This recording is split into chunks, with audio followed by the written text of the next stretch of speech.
Let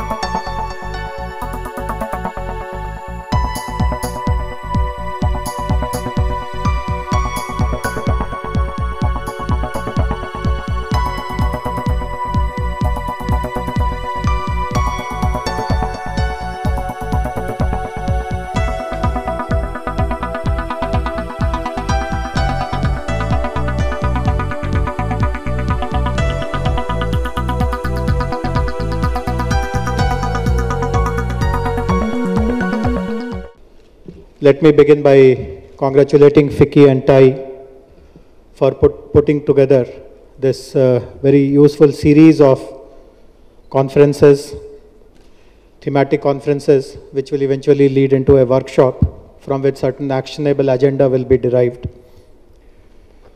In fact, we all know that the national government has announced a very ambitious 100 smart cities project. And there is a side project to it which is called Amrut, in which 500 more cities and towns have been included for rejuvenation, for transformation. And we in Telangana want to play a very important role in this larger national scenario. As we know, smart cities, smart societies also have a very strong technology component, which is what we are calling as smart technologies. On behalf of the government, we actually want to become the national repository for smart technologies. We have taken upon ourselves the role of identifying the best possible technology applications in all these 9 spheres which Safir outlined in his presentation. And those technologies that are proven, that have a good track record, they could have been proven outside of India, they could have been proven here, they could have been developed by large developers, they could have been developed by startups. Whoever it is, we would give a space to that technology to be showcased here in Telangana first, and eventually we would like to raise it to the national awareness. In fact, in July, next month, we are organizing a very large national conclave on smart technologies. We are bringing the mayors of these 100 smart cities, the municipal commissioners of these 100 smart cities, the municipal commissioners and chairpersons of those 500 other Amrut cities, all the government officials, other stakeholders, and all the technology developers. They will all be assembled in Hyderabad. They'll be given booth space. They'll be encouraged to demonstrate what they have developed elsewhere. And there'll be lots of these interactions in which the municipal authorities, the representatives would like to find out whether that technology has any relevance, has any applicability for their city or town. And obviously the best of that lot will be implemented in all the cities, all the villages of our state, of Telangana that is. Now we all know that the pace of development of smart technologies is mind-boggling. In fact, I was reading somewhere just very recently that every day at least 3,000 patents are filed which have something or the other to do with smart technologies. And of course, many of them are very, very esoteric, very niche specific technologies, but there are many which have the potential of large scale mass applicability, which can really improve the quality of life of a citizen. And there is no limit to innovation, there is no limit to creativity. Safir mentioned Barcelona. I had gone there a couple of years ago to attend an international conference on smart cities. And the city of Barcelona showcased what all technologies are they using. And the range is extremely impressive, from waste management, from street lights. For example, every street light there has sensors. And if no one is walking in that area, the sensor automatically switches off that light. Only when 3 or more people come within the zone, the strike zone of that street light, will the lamp post be lit. And there are amazing technologies. Other cities also are known for their prowess. Singapore is one. I was reading again an article recently that carpooling has become very, very efficient in Singapore because of using smart technology. So no commute is wasted there. No one now drives alone in his car because of the sophistication and the ease of getting yourself in carpool. There are other very, very imaginative uses. Again, I was in Tel Aviv a year ago. Last year in November in Hyderabad, we had organized a major conference on defense and aerospace. And as a run-up to that conference, I was sent by the government to interact with Israeli companies, try to motivate them to come over to Hyderabad. And when I reached Tel Aviv, it was like a war zone. Actually, the Palestinians were throwing rockets, and it was in the middle of a real conflict which was happening. And my host showed me an application. Within 3 seconds of a rocket being, while he lived in Tel Aviv, his mother lived in some remote village in Israel. And within 3 seconds of any rocket getting directed in the direction of that village, he will get a phone alert within 3 seconds. A rocket goes in the sky, and in 3 seconds he gets an alert that this particular rocket is targeted towards his mother's village. And then he will immediately call her and tell her to move into a safe shelter, because she was slightly elderly, not very receptive to sirens and alarms and all that. So amazing kind of depth of technologies is available here. And we really want to become in the center of all these developments. So us aspiring to become the national repository, we trying to take a lead in promoting smart technologies in the entire country will definitely be of use, not just to us, but to all the stakeholders. In Telangana, as we know, technology, as I said earlier, technology is developed both by large vendors and also by young entrepreneurs, startups. And we are particularly focused on this component, which is the startups and innovators. And many of you will be aware that the largest technology incubator in the entire country is going to be launched very soon in Hyderabad. We are calling it TiE Hub. And we are almost ready with a 60,000 square feet and 800-seater physical space.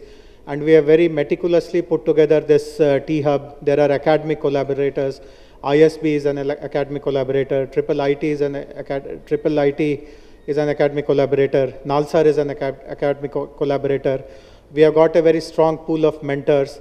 And some of the most eminent names in this space have agreed to come on our advisory council. We have also created a TiE Hub Innovation Fund, so there is no lack of funding, or no good idea gets stopped because there is a gap in funding. So we will be expecting many of these applications to be geared towards smart societies, smart cities, and we do hope that many of them will not just gain national prominence, but also reach international shores in days to come. So all in all, this is really a very good initiative by TiE and by FICCI. And as Safir said, at the end of the third series, they would like to identify those technologies, those ideas, which can be proven in a pilot kind of a situation. And we'll be very happy to support that proof of concept. Maybe do it in Cyberabad, maybe do it in some other city. Need not be tried out in Hyderabad all the time. We have Warangal, we have Karimnagar, Nizamabad, and Khammam, which are the other 4 smart cities identified under the 100 Smart Cities project of the national government. And we'll be very happy to partner with all the bright ideas, all the initiatives which come through. Thanks very much, and look forward to a very productive and useful session. Thank you. Good morning. My apologies for coming in late, but I would like to congratulate TiE and FICCI for organizing this event in smart solutions and smart cities, smart societies. The problem with these events is when you use so many smarts in a sentence, even the speakers are expected to speak very smartly, but unfortunately I haven't really come prepared, so I'm just going to be very extempore and basically tell you what I think about what's going on. See, in the last 1 year, we've, myself and Jayesh must have met at least 100 people, 100 different organizations who've developed smart solutions, and therefore, they were pitching it to us. So there was this multinational company, multinational organization, an American organization actually, they've come in, and they were telling me all about how Telangana and Hyderabad and India could use their solution. What happened is, there was this wonderful PowerPoint presentation which they were making, and they were showing me a lot of different things, and the fanciest thing that they showed me was when somebody cuts a lane, like when you're driving on a highway or a city road, and when somebody cuts a lane abruptly, that is, it sends a trigger, it sends an alert. So this gentleman who was presenting to me said, "Sir, you could use this. This is an amazing thing, and your, traffic police and your traffic authorities could really make good use of it." I looked at it, I said, yeah, this is brilliant, because, somebody cutting a lane and, abruptly is obviously dangerous. We have one too many accidents, etc. But why don't you give me a solution which actually sends me an alert, which alerts me when somebody actually is coming at me in a one-way street? This guy looked at me puzzled. He said, "Why would you need that?" I said, "Welcome to India." Point is, yes, there are great solutions. There are great technologies. Technology is easy because today we live in a world which is very connected. We live in a world which is full of smart people. So therefore, they come up with technologies. They come up with solutions. But the essence of these technologies is to make our life easy. Is to actually customize and come up with a solution for a problem that exists. I cannot be using a solution that has worked very well in Los Angeles or Barcelona or Dubai. We have to Indianize, we have to customize, we have to find our own formulas and recipes. What works in Barcelona, what works in Los Angeles, what works in Dubai will not work in Hyderabad, because our set of issues are different, our set of challenges are different.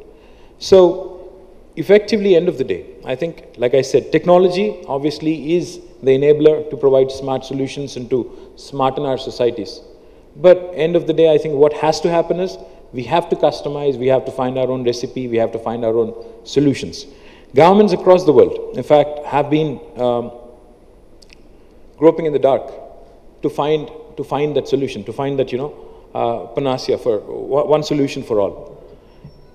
But even when the union government in India started talking about smart cities, we kept asking them, we kept talking to them, we kept telling them, what is a smart city? We kept asking. We didn't get a great detailed response. They said, we are still trying to figure out what it is. We are talking to multiple people. We're trying to ensure that all components are factored in. We're trying to ensure that people at large and societies at large are actually offered a solution by enabling the various challenges that we face in our day-to-day routine. So the reason why I asked Safir as to what this conclave is it about smart cities? Is it about smart societies? He merely said, it's a combination of everything. Today in India, I think with the union government setting the tone, with the union government actually announcing a very ambitious program, I think with a very big budget, the task is cut out for us. 100 smart cities in the next 5 years. I think the budget is a few thousand crores. And our state as well has given about, I think, 5 cities, as Jayesh had mentioned. But the challenge is larger. It's not just these 5 cities, it's not just these 500 other cities which have been chosen in Amrut. I think the challenge is really for governments across the country, across the different states, to actually use these smart solutions that have been provided to us to ensure that we provide smart governance, to ensure that we actually make our society smart. What do I mean by that?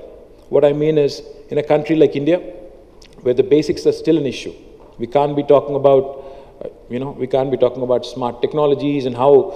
In fact, I'll share one more thing with you. This is the same gentleman who presented to me this whole solution of smart technologies and how we can use it. He also, showcased another thing. He said, "Sir, you have these 100,000 dustbins in your city, and they're not like treated. They're not emptied, as often as they should be."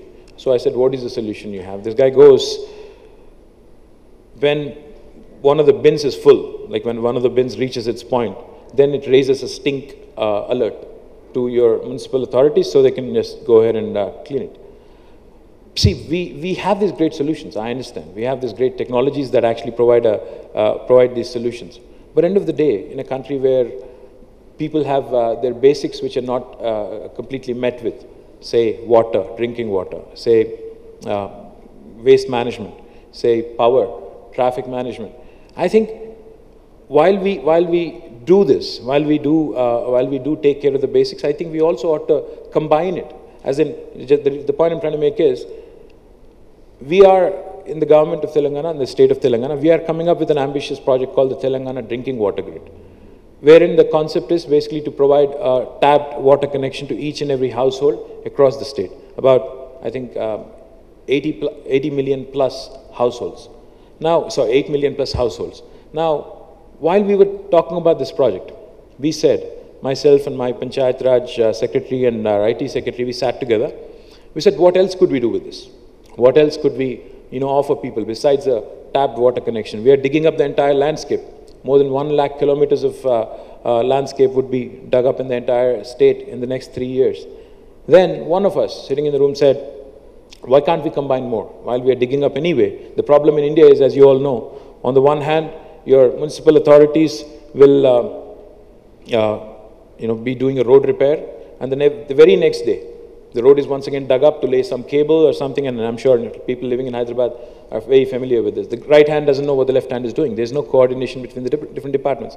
So what we did was, we sat together, we said, while we are doing this, what else can we combine? What are the best practices? Then we said, why can't we combine, fiber optic cable? Why can't we actually lay a fiber optic cable along with, this water cable? Essentially providing a broadband connectivity, a home connectivity to each and every household in Telangana. Because these days, like I said, we keep hearing different things. We keep hearing Make in India, we keep hearing Digital India, we keep hearing smart cities, we keep hearing Clean India. So all of these initiatives, I think at some point, have to converge. And if technology and smart solutions can help us in converging this Make in India, Digital India, Clean India, and all these other aspects that we're talking about today, I think that will be a perfect solution to really smarten our society. In fact, I'm a strong believer that technology is a great leveler. Indians and people at large, in fact, across the world, have been very, very adaptive to technology. I don't think you need a government to really smarten people. All you have to do is provide them that technology, and if they like it, they'll use it. For instance, the way people, in the last few years, I've noticed how people can use smart technologies.